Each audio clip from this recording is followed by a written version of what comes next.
With commencement today, we close our year of commemorating Harvard's 375th birthday. From an exuberant party for 18,000 people in torrential rain and ankle-deep mud here in Tercentenary Theater last fall, to today's invocation of John Harvard's spirit still walking the yard.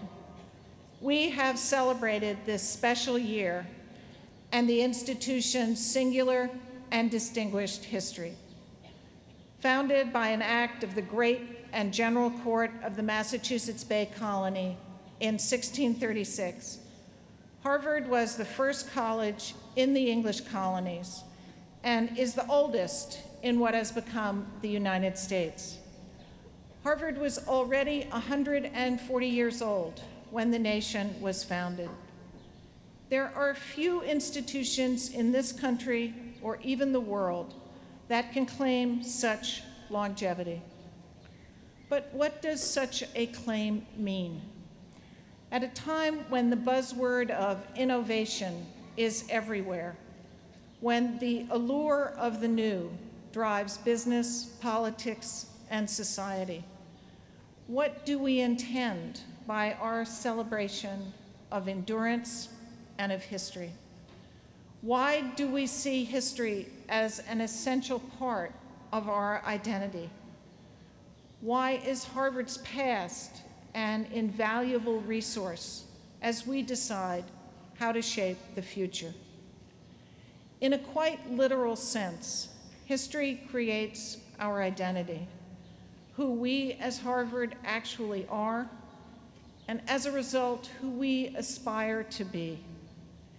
We live in a community made up not just of the students, faculty, staff now here, or even the 300,000 Harvard alumni around the world.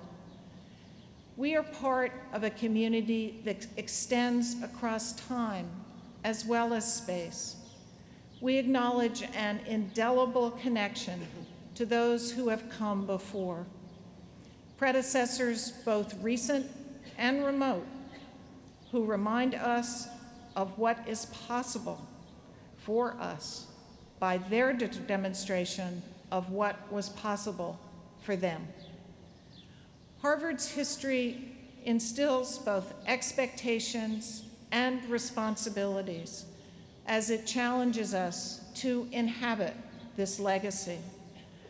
One cannot study philosophy here without citing the ghosts of John Rawls, Willard Quine, Benjamin Peirce, Ralph Waldo Emerson, William James. One cannot study law without thinking of the 18 Harvard Law School alumni who have served as Supreme Court justices, including the 6 currently on the bench. Not to mention the graduate in the White House and the 7 presidents with Harvard degrees who have preceded him. Those who appear on Harvard stages surely imagine themselves as Jack Lemmon or Natalie Portman or Stockard Channing, directed by the equivalents of Peter Sellers or Diane Paulus or Mira Nair.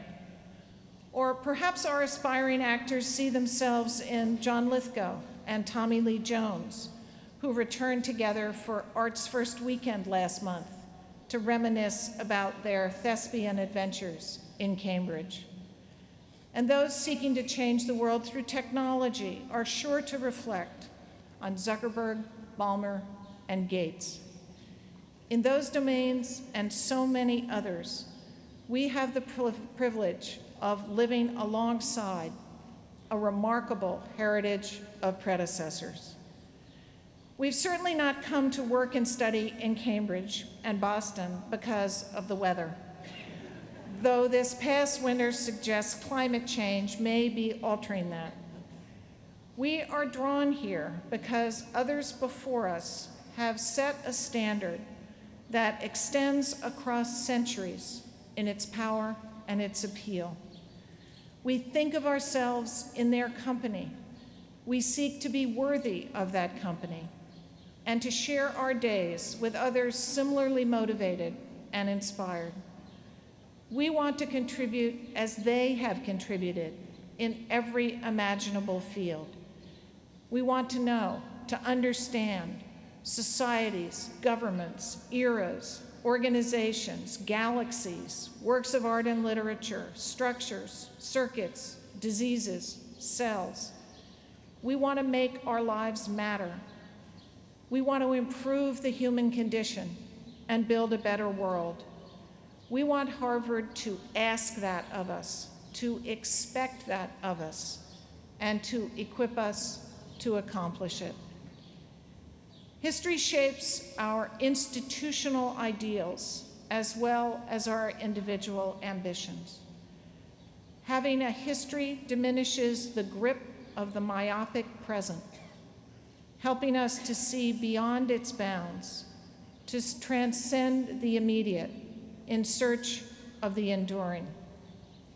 It challenges us to place our aspirations and responsibilities within the broadest context of understanding. We expect the future to be as long as the past. We must act in ways that are not just about tomorrow, but about decades and even centuries to come. This means that we teach our students with the intention of shaping the whole of their lives, as well as readying them for what happens as soon as they leave our gates. This means that in the sciences and beyond, we support research that is driven by curiosity, by the sheer desire to understand, at the same time that we pursue discoveries that have immediate, measurable impact. And it means that we support fields of study, of languages, literatures, cultures, that are intended to locate us within traditions of reflection about the larger purposes of human existence, enabling us to look beyond ourselves and our own experience to ask where we are going, not just how we get there. Even in our professional schools, designed to educate students for specific vocations, we seek to instill the perspective that derives from the critical eye and the questioning mind. We charge our students to think about lasting value, not just quarterly returns. These commitments shape our institutional identity, our discussions and decisions about what a university is and must be. As both higher education and the world have been transformed, Harvard has not just weathered the past 375 years. It has changed and flourished. From its origins as a small local college designed to produce educated ministers and citizens, to its emergence as a research university in the late 19th century, to its transformation into a national institution, and its development after World War II as an engine of scientific discovery and economic growth, as well as a force for significantly broadening social opportunity. We are now in another moment of dramatic shift in higher education. Globalization and technology are prominent among the forces that challenge us once again to examine how we do our work and how we define our aims. This year alone, we have launched a new university-wide initiative to think in fresh ways about our methods of learning and teaching, a new university-wide innovation lab to help our students bring their ideas to life, and edX, a new partnership with MIT to embrace the promise of online learning for our students while sharing our knowledge more widely with the world. As we reimagine ourselves for the 21st century, we recognize that history teaches us not just about continuity, what is important because it's enduring. History also teaches us about change.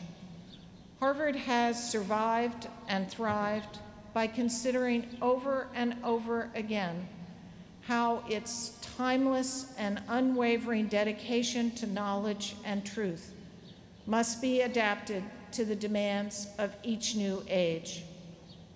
History encourages us to see contingency and opportunity by offering us the ability to imagine a different world.